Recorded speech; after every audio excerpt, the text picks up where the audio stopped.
Yo quería contarles, y esto es para... Estoy buscando acá la información que me envió el doctor Lastreto esta mañana, que es una información muy interesante. No sé si la viste, Doc. Sí, la tengo acá.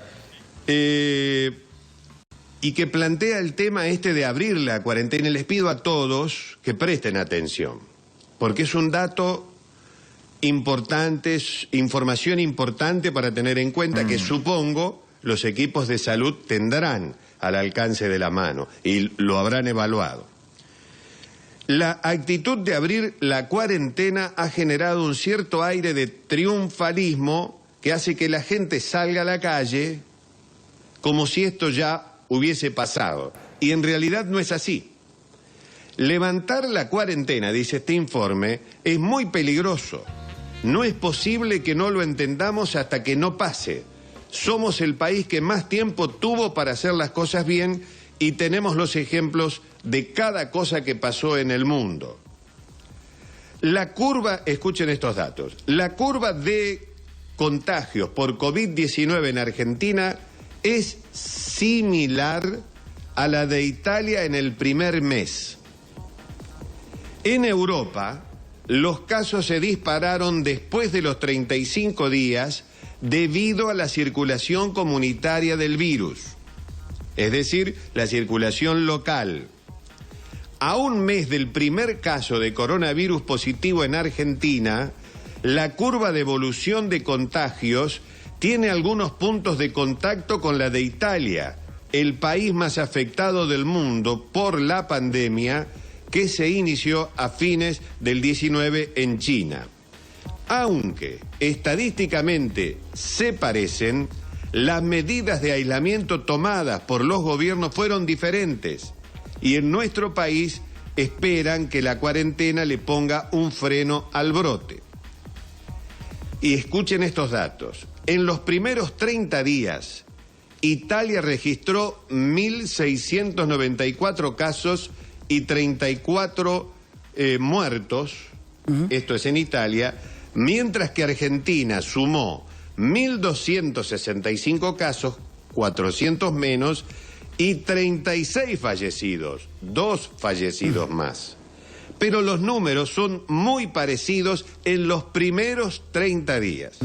En Italia, que hoy cuenta con 120.000 infectados y 15.000 muertos, el 31 de enero se conocieron los positivos de 2 turistas chinos en Roma, que fueron los primeros. Debieron pasar 37 días, hubo 7.675 contagios y 366 muertes para que el primer ministro Giuseppe Conte decretara la cuarentena total en Lombardía, que luego se extendería al resto del país. En ese punto la circulación del virus era comunitario. Los contagios fueron exponenciales después del día número 35 del primer positivo. Ahora analizan postergar el aislamiento hasta el 1 de mayo. Reiteramos, a los 30 días del primer caso positivo, sin aislamiento social obligatorio, la curva de contagios de Brasil supera la de Italia, España y Argentina en el mismo lapso de tiempo. En España ocurrió algo similar, ya que el primer caso confirmado fue el 1 de febrero en La Gomera, una de las Islas Canarias, hasta el anuncio del presidente Sánchez del inicio de la cuarentena, el 14 de marzo, pasaron 43 días. Y los españoles ya tenían 6.000, casi 6.400 casos y 43 muertos. Es decir que nosotros hemos tenido la ventaja de aislarnos antes. No vamos a hacer la estupidez ahora de desaislarnos antes de que comience el pico, porque sería, me parece a mí, que sería una irresponsabilidad. Lo saludo al doctor Lastreto, que está en línea y que él me pasó este informe y que seguramente hará una interpretación mucho más clara que la que estoy haciendo yo. Doctor, ¿cómo le va? Buen día. lo que usted ha interpretado. ¿Está el doctor ahí? Informe, Ahí está.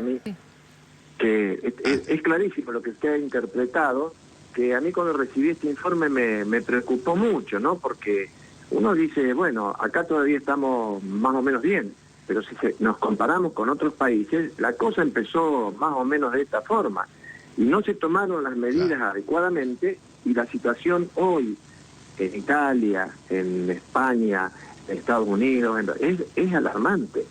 O sea que me parece que hay que seguir haciendo este esfuerzo de mantenernos aislados, que hoy por hoy es exclusivamente lo único que nos puede dar alguna posibilidad de zafar de toda esta cuestión tan alarmante en todo el mundo, ¿no? Usted se acuerda que nosotros conversábamos cuando todavía podíamos ir al canal, que yo entre la irresponsabilidad y el susto, yo elegí el susto. Y espero que se siga manteniendo esto, no por entrar en pánico ni nada, pero sí por seguir con la preocupación y pensar que en la medida de que aflojamos con esto, si nosotros suponemos, hoy los que están reclamando por la cuestión económica, algunas empresas, algunas fábricas, si nosotros aflojamos en esto, cuando se contagien 2 o 3 personas en esa fábrica, van a tener que cerrar la fábrica. El sistema de salud se va a saturar y la cuestión económica tampoco va a mejorar. O sea que yo creo que hay que tener muchísimo cuidado antes de aflojar con esto, todo este esfuerzo que estamos haciendo, no tirarlo por la borda, porque creer que esto ya ha pasado es un error enorme. Perdón, esto Enrique. Continúa. Sí. Perdón, Enrique. Sí, Carlos Saba.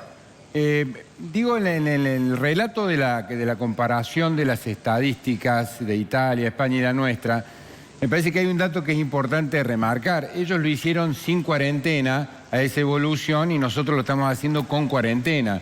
De manera tal que me parece que la explosión de casos no se va a dar si no salimos alocadamente de esta etapa de restricción. Y la otra cuestión, digo, uno habla también desde un punto de vista social, ¿no? ¿Qué pasa con ese 40-50% de gente de economía informal? ¿Qué va a pasar? Porque no se van a morir del coronavirus, pero se van a morir de hambre.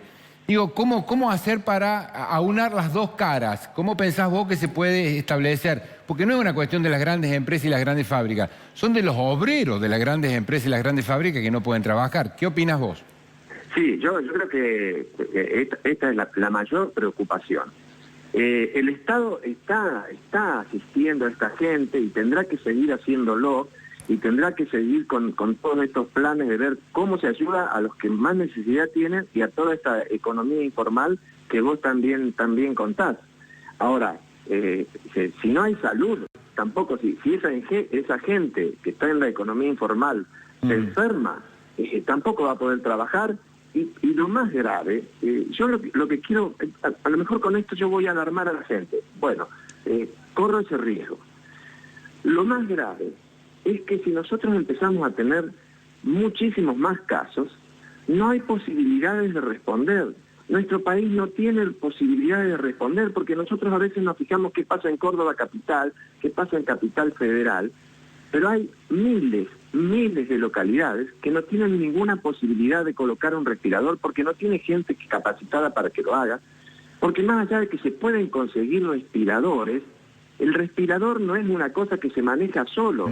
Pero hacen falta las personas para que lo manejen, hace falta laboratorios para que controlen gases en sangre. En la mayoría de las localidades del país no existen laboratorios para controlar gases en sangre, por lo tanto, si no se le coloca el respirador, la persona se puede morir, y si se le coloca el respirador y no tenés cómo controlarlo, también se puede morir.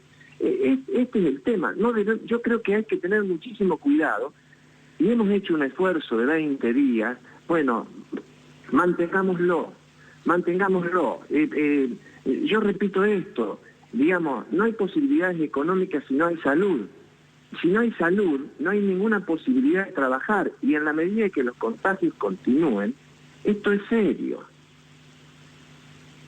Ahora hay que ver y deberemos especular con que sea lo más suave posible el descalabro que se produjo el viernes pasado, que para mí fue muy grave y ojalá que no tenga consecuencias, pero lo decíamos ayer con el doctor, que para saber qué pasó el viernes pasado hay que esperar 14 días. Y claro, me parece que van a ser que van a ser 14 días de cortar clavos. Exactamente. Hoy Lagui, recién, antes de que se comunicaran conmigo, yo estaba viendo el programa y veía a la gente que pasa rumbo al mercado. Para mi gusto, es alevosa la cantidad de gente que está en la calle. Y es en el centro hay mucha gente. En los barrios es como que si no existiera esta pandemia. Hay barrios que tienen una actividad prácticamente normal, Enrique, ¿eh? Así es. Exactamente. Así es. Bueno, uno creo que hay que seguir haciendo esfuerzo. Ve en otros países, sobre todo en España y en Italia, que ya han escarmentado. Lo que pasa es que el escarmiento les costó carísimo y no hay nadie en la calle. No hay nadie. Pero claro, han pagado un costo altísimo que no tendría sentido que nosotros lo paguemos si ya estamos avivados, ya tenemos la casuística en las manos. Entonces, me parece a mí, yo por ahí acuerdo con usted, doctor, en que habría que apretar un poquito más y que el gobierno debiera planificar, para eso le pagamos a los funcionarios y a los burócratas, elaborar programas de contención para tirar son 10, 15, 20 días más. No es más que eso, para después poder ir manejando la situación. Porque si uno mira los números de este informe, que son números que los tienen todos, pues no es que lo tenemos nosotros, ni lo tiene el doctor Lastreto, los tienen todos. Bueno, mirar estos números y te dan más o menos las posibilidades que tenemos de ir zafando un poquitito. Así es. Yo coincido plenamente con el análisis que hace usted, Lagarto. Totalmente. Bueno, te agradezco, Doc. Disculpame si te hemos robado algunos minutos de tu cuarentena. No. Al contrario. Ya no sé qué cosas hacer en mi casa. Bueno, ¿me has intentado con planchar, por ejemplo? Claro. ¿Te ha salido planchar? Claro. Yo todo eso he aprendido de chiquito, he aprendido a hacer todas esas cosas. Sí. Me había olvidado en el último Lo que hemos tiempo, vivido en ahora, pensión. Ahora me estoy perfeccionando. Claro. Está bien. Claro. Después habría que contar qué uno hizo que nunca había hecho antes o qué te obligó a hacer la cuarentena. Claro, ¿no? ¿qué descubrió en esta etapa? Por ejemplo, la vaquita ayer a la tarde me contaban en su casa logró cambiar todos los caños de un baño, del bañito que no usan nunca, ese que está afuera, le hizo todo, el termo sellado, Exactamente. La cañería. Sí. Chau, Lagui, yo me voy a casa, mañana vengo. Y no sabe lo bien que quedó, No, ese es el tema. Bueno, chao, doctor, gracias. Chao, Enrique. Chao, abrazo, amigo. Hasta luego. Bueno.